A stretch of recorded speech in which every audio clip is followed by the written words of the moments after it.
Ha solo 10 anni, Anna. E una vita tutta racchiusa tra la casa, la scuola e quello che i suoi genitori le hanno raccontato del mondo. Ha pochissime certezze e molti sospetti. Uno su tutti, il sospetto della povertà. Ma non la stessa dei suoi genitori, nati a ridosso della guerra. Una povertà più subdola. Non una penuria di cibo, ma di visione e di possibilità. Il cibo in casa non manca, sebbene certe sere si mangi il pane inzuppato nel latte. Ma Anna percepisce l'assenza di qualcosa. Della felicità, e questa è tra le certezze. E di un mondo con geografie completamente differenti da quelle che ha il suo. È uno dei luoghi in cui questo sospetto si affaccia, è la lingua di suo padre. Un luogo in cui hanno cittadinanza parole che sente solo tra le 4 mura di casa, parole che nei dizionari non si trovano. Gonfiati il naso. Mettiti la conottiera nei calzoni. Frasi per comunicare cose semplici intercalate da curiose bestemmie tipo Dio svizzero e dialettalismi come vada via il chiù. Quella dentro cui la bambina cresce è una lingua storta, rovinosa, una mistura di dialetto milanese, vernacolo toscano, ignorantese, vocaboli maremmani e bestemmie creative, un'acqua ghiaccia marmata, dove parole, di cui non sempre decripta la provenienza, galleggiano come cudere, un canaio in cui se capis nagot, un impasto improbabile, di cui negli anni a venire si vergognerà moltissimo, perché per molto tempo non avrà strumenti per capire cosa ha dignità e cosa invece è solo frutto di analfabetismo funzionale. E se il mondo è incomprensibile e la lingua che dovrebbe contemporaneamente descriverlo e dargli forma è inaffidabile, può conseguirne una cosa sola: parlare il meno possibile, per paura, quasi certezza, di non saperlo fare nella maniera corretta. Il brano che avete ascoltato è tratto dal romanzo Tanto domani muori. La voce che l'ha letto è quello della sua autrice, Antinisca Pozzi. Sono Silvia Lucini e questo è Voce ai Libri, un podcast prodotto da Cora Media in collaborazione con Intesa San Paolo On Air. Per non perdere gli episodi di Voce ai Libri, clicca il tasto Segui e attiva la campanella. E se ti va, metti 5 stelline su Spotify.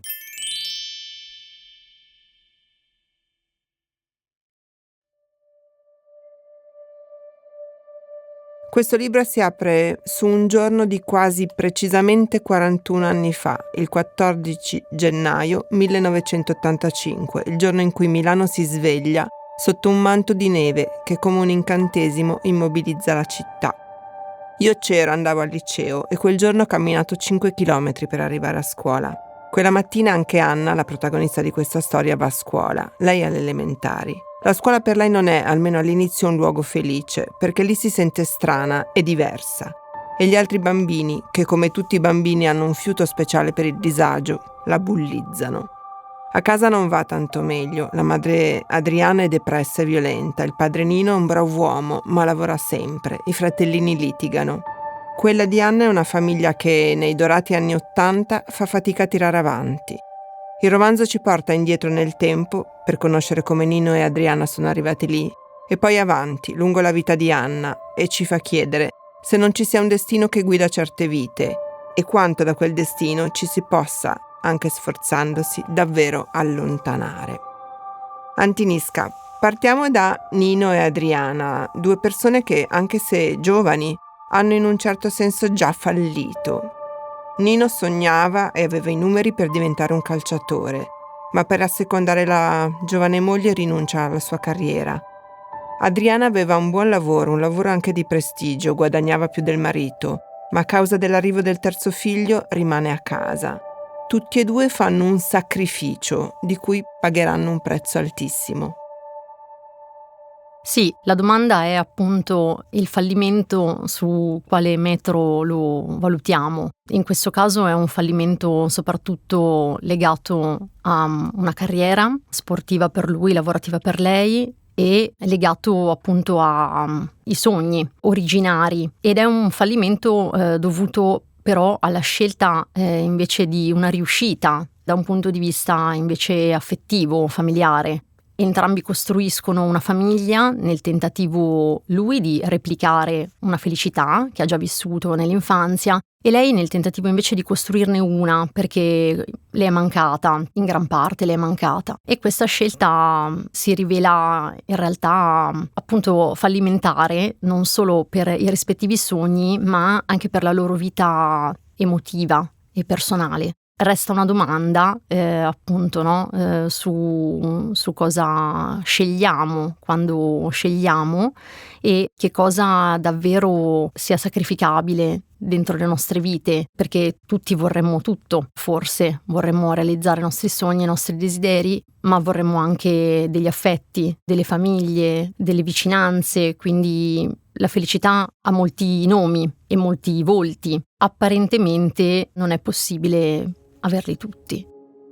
Nino aveva anche un altro sogno, ed era il sogno comune a tanti giovani degli anni 70, della lotta operaia. Lui era un operaio e in quella stagione operai e intellettuali si sono uniti per immaginare un mondo diverso. Solo che poi gli operai hanno continuato a fare gli operai e gli altri forse hanno fatto soldi e carriere. Che cosa rimane in Nino di quei sogni di quegli anni? A tratti sembra non rimanere nulla. Infatti Anna si domanderà a lungo come sia possibile che suo padre, che ha aderito in maniera convinta e comunque anche appassionata a questa lotta negli anni in cui lui stesso appunto era un operaio di fabbrica, come sia possibile che si sia ritrovato a lavorare in condizioni opposte rispetto a quelle per cui lui aveva lottato, senza quasi appunto avere consapevolezza. E parlo del lavoro appunto metà in busta, metà fuori busta, quindi pagato parzialmente in nero, o anche banalmente dell'attenzione verso la sicurezza sul lavoro. Lui che dentro la fabbrica aveva per un periodo ricoperto anche la carica di responsabile, no, per la sicurezza sul lavoro, quando poi si trova lui in una condizione insomma di operaio non presta attenzione proprio a questo aspetto che invece aveva garantito per gli altri. Anna si chiede appunto in quel momento di chi sia la responsabilità di quanto poi accade e arriva a pensare che la responsabilità è anche di suo padre, perché è come se avesse dimenticato quello per cui ha lottato. Di fatto non è semplice nel quotidiano portare certe istanze, c'è sempre un gap fra la teoria e la pratica, fra gli ideali e le idee e la loro realizzazione, e spesso appunto si abdica a questi ideali perché semplicemente si vive e quando si vive a volte non c'è il tempo di pensare.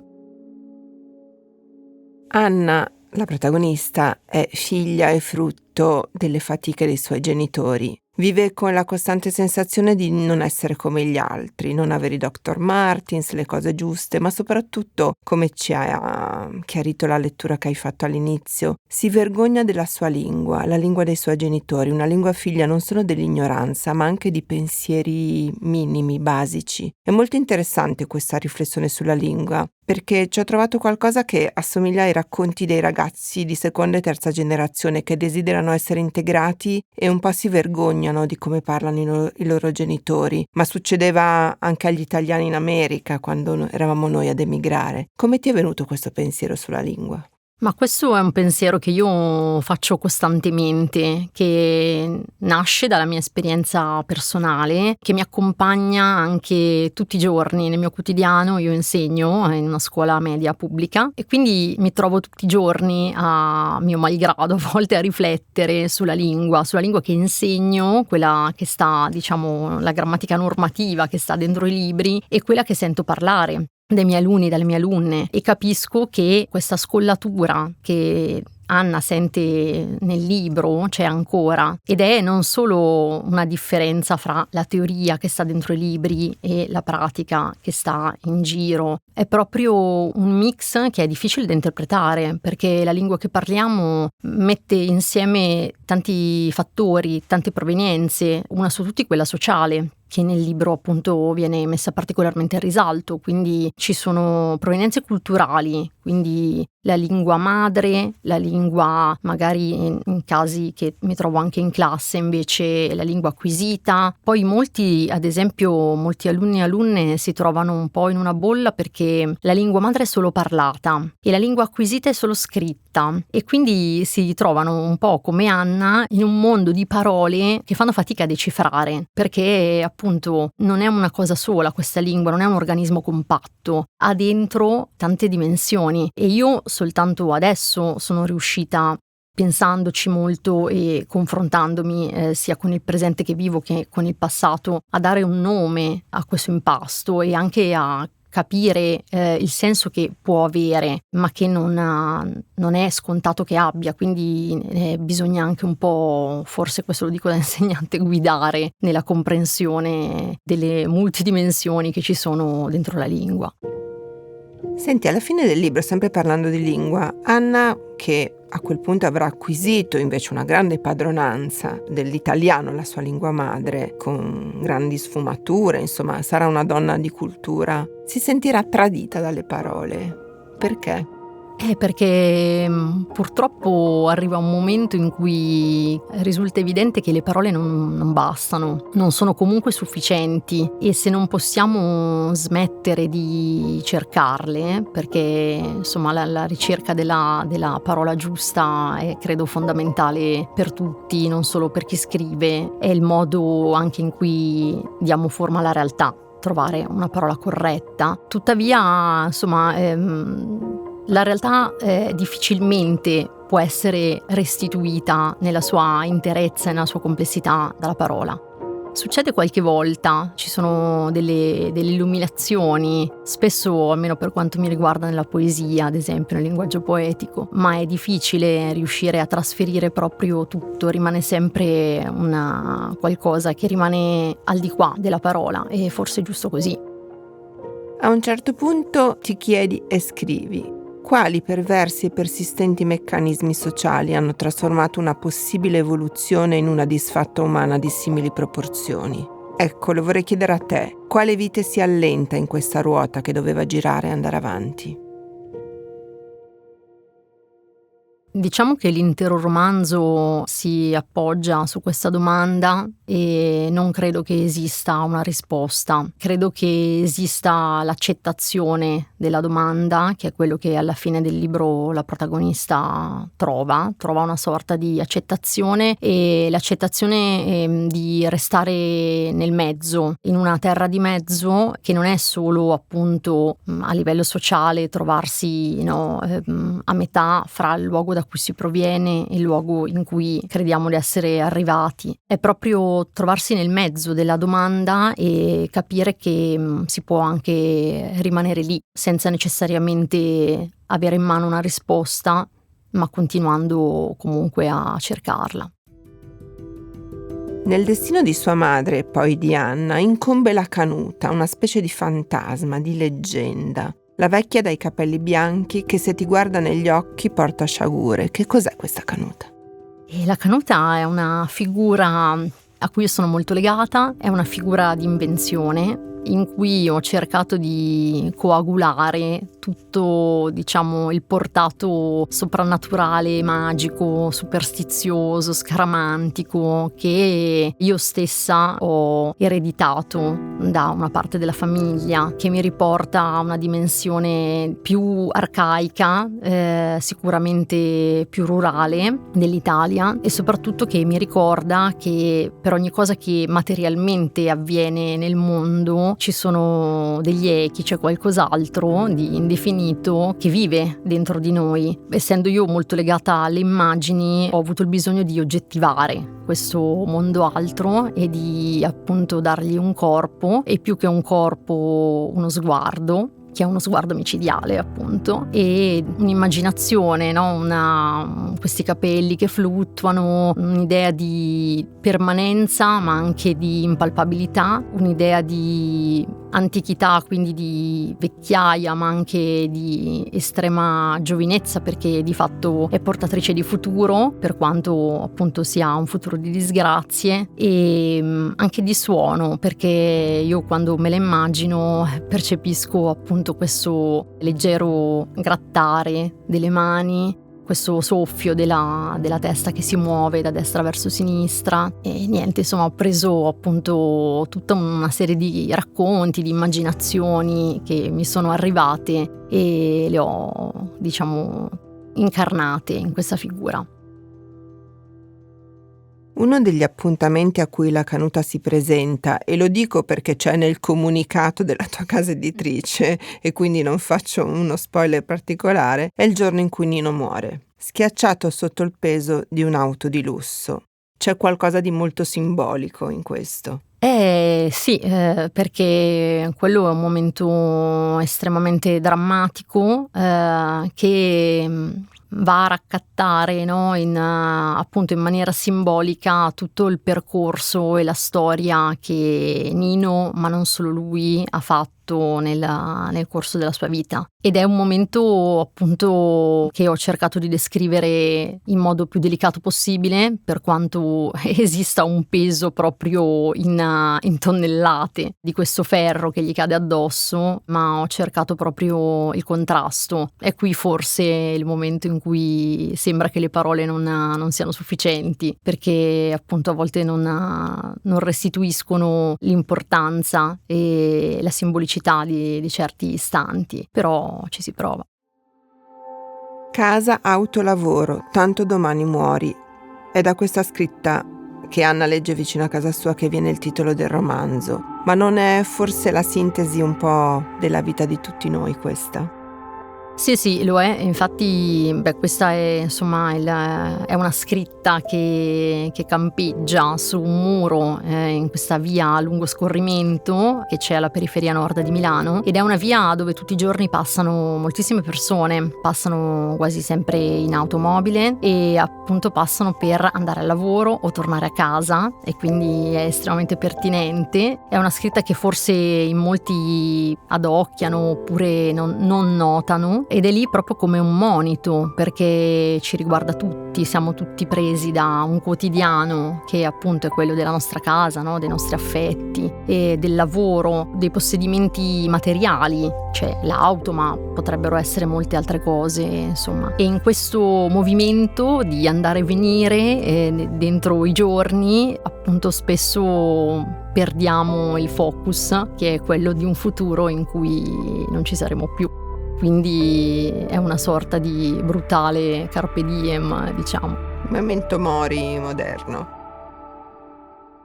Parlavi prima di questa terra di mezzo in cui Anna si trova alla fine della storia, insomma, dove noi la lasciamo. Quindi vuol dire che non è possibile mai un vero movimento di lasciare ciò da cui veniamo e approdare a un mondo nuovo? Allora, la premessa è che questa è la storia di Anna. È la sua, è una storia in più nel mondo, e quindi posso limitarmi a parlare di quello che è possibile per lei. Probabilmente per qualcun altro è possibile lasciare un mondo e approdare in un altro. Per lei non lo è, perché di fatto il mondo che lascia ha sedimentato dentro di lei in molti modi, con questa incertezza della lingua, con molte altre insicurezze, con tutte le esperienze vissute. Quindi è difficile lasciarlo completamente, ma quello che proviene da quel mondo è completamente incompatibile con il mondo in cui lei sembra essere approdata, e è proprio lì che lei si sente a disagio e si sente quasi persa, perché non appartiene più né al mondo da cui proviene né al mondo dove è arrivata. Però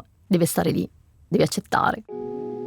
Quanto ti racconta questa storia? Parzialmente non in senso quantitativo, ma in senso qualitativo. Ci sono appunto alcuni dati, alcuni eventi che ovviamente fanno parte della mia storia, ma quello che ho scelto di raccontare è parziale. Ho fatto appunto una selezione che non restituisce assolutamente quella che è la storia nel suo complesso, come è normale e credo giusto che sia. A proposito di questo tengo molto alle 2 frasi che ho citato appunto nel disclaimer, quella sui ricordi che sono al servizio di più padroni e non solo della verità. Ecco, questo è molto importante, perché poi di fatto una cosa è la vita che si svolge fuori negli eventi condivisa da tutti, e un'altra cosa invece è la vita che si svolge dentro di noi, nella nostra immaginazione, nel nostro percepito, che spesso è anche molto diversa da quello che avviene fuori. E lì c'è tutta appunto una rielaborazione a posteriori, e quindi ci si allontana poi molto da dove si è partiti. E l'altra frase qual è? L'altra frase è di Gottschall, tratta da un saggio molto bello sulla narrazione, e dice: tutti noi percorriamo la vita segnati da ricordi indelebili di cose che non sono accadute nel modo in cui ce le ricordiamo. Abbiamo dato voce a Tanto domani muori di Antinisca Pozzi, HarperCollins editore.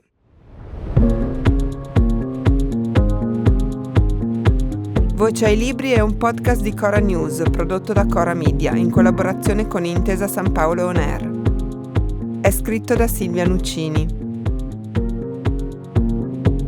La supervisione del suono e della musica è di Luca Micheli. La post-produzione e il montaggio sono di Aurora Ricci. Il fonico di studio è Luca Possi. Il producer è Alex Peverengo.